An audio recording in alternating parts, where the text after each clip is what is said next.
Ginahasa umano ng paulit-ulit ang 14 anyos na babae sa Quezon City. Ang suspect, sariling ama ng dalagita.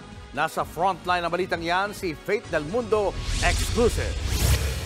Nanlulumo ang 35 anyos na si Irene, hindi niya tunay na pangalan.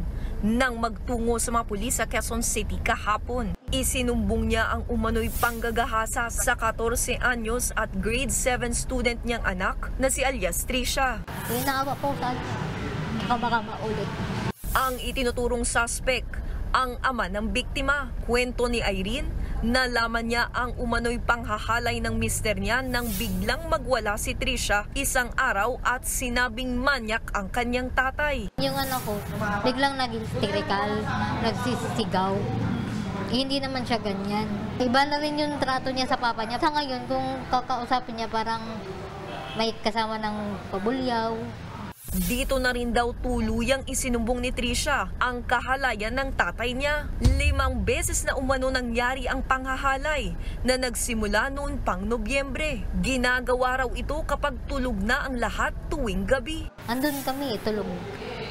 Kasi ang bahay kasi namin, open. Kumbaga, walang division, walang ano. Kung asan yung kainan, dun lang din yung tulugan. Itinanggi naman ng suspect ang akusasyon. Palusot niya pa, binibihisan lang niya ang anak noon. Pagdating po sa event, nakita ko po siya ma'am na pagpasok ng bahay, nakahubad na po siya, nakabra, tsaka nakapantin na po. Tapos ngayon, binuksan ko po yung ilaw, binihisan ko po siya. Pagising niya, nakita niyo po yung mukha ko. Napag-alamang ding lulong sa iligal na droga ang suspect. Naisa ko siya sa positive na gumagamit ng pagbabawal ng gamot. Nalululong sila eh. Wala na sa isip nila yung nangyayari. Pag-amin ng suspect, 15 taon na siyang gumagamit ng shabu.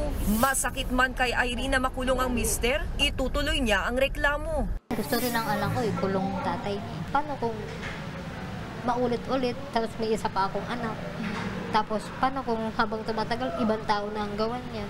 Mas may ginanong makulong na lang din siya. Maharap ang suspect sa kasong rape. Nagbabalita mula sa Frontline, Faith Del Mundo, News 5. Mga kapatid, Julius Babaw po. Iba na ang may alam at may pakialam sa panahon ngayon.